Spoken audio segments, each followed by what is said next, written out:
Hey everyone, Morgan here.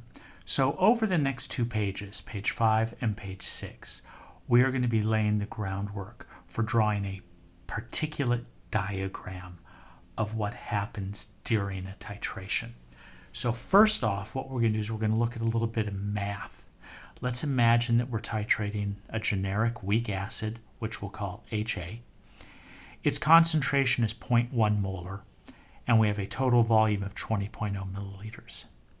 Now our titrant is going to be 0.1 molar NaOH, so we have a nice 1-to-1 ratio there.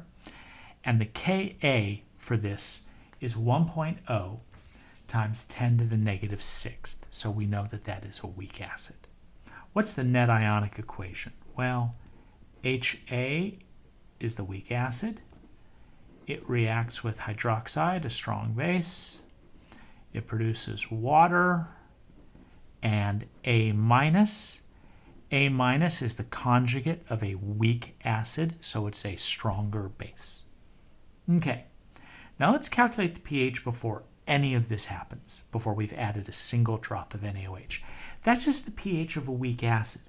That's an icebox problem. HA plus H2O, it gives us H3O plus and A minus.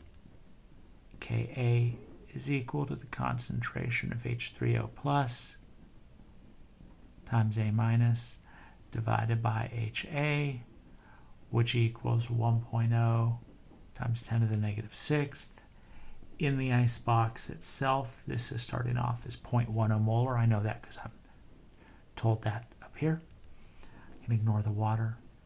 0, 0, minus x, plus x, 0.10 minus x, x and x.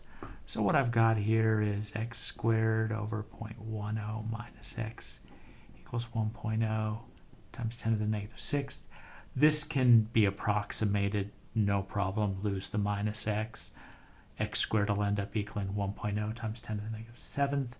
Take the square root, and x is going to equal 3.16 times 10 to the negative fourth.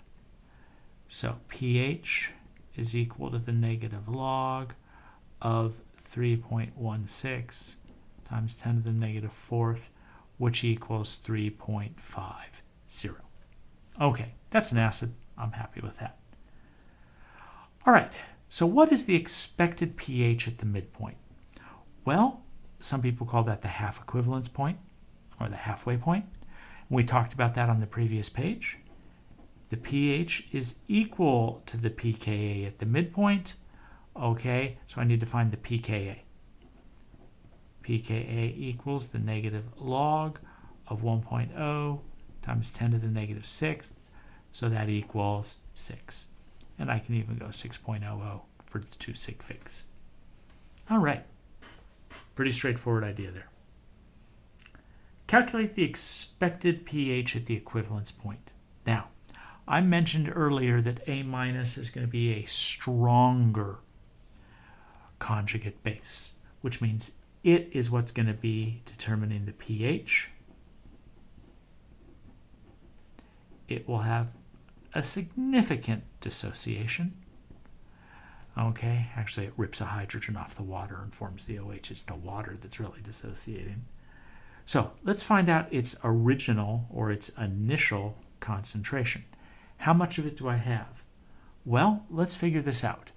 At equivalence, 20 milliliters of 0.1 molar HA would need 20 milliliters of 0.1 molar NaOH.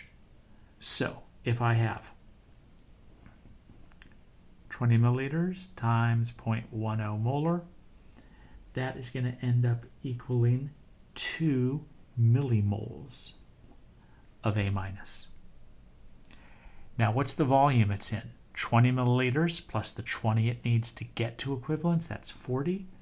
Divided by 40 milliliters, the millis cancel, and I have 0.05 molar. Ignore that, 0 and 0, minus x, 0.05 minus x, plus x, x and x. Okay, now I'm going to need to know the Kb. KB is going to equal KW over KA, which is 1.00 times 10 to the negative 14th, divided by 1.00 times 10 to the negative 6th, which equals 1.00 times 10 to the negative 8th. Okay? X squared over 0.05 minus x is 1.00 times 10 to the negative 8th. It's small enough I can approximate. And when I have solved this, x, which equals hydroxide, is going to equal 2.2 times 10 to the negative 5th. So now the POH equals the negative log of 2.2 times 10 to the negative 5th. That equals 4.65. 14 minus 4.65.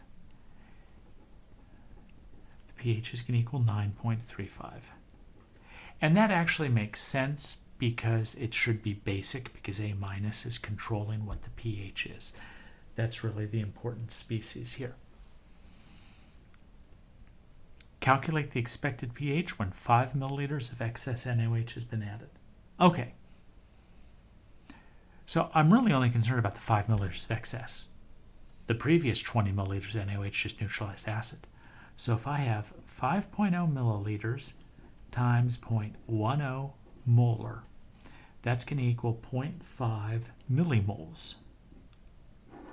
And that'll be dissolved in, let's see, 20 plus 20 plus 5 is 45.0 milliliters. Milli cancels milli. 0.011 molar. POH equals the negative log of that, which was 1.95. So the pH equals 14 minus 1.95, or 12.05. There we go. Okay. Let's do our titration curve now. We know it's going to start off down here, buffer, go up, and look like that. But I can actually label some points. This is the equivalence point. That's got to be 9.35. This is the excess base, that's 12.05. And then halfway to the equivalence point is the midpoint. That is going to be a pH of 6. Okay, there we go. That's page 5. And we're going to use a lot of that information on the next page to do our particulate diagram. Thanks for tuning in. See you soon.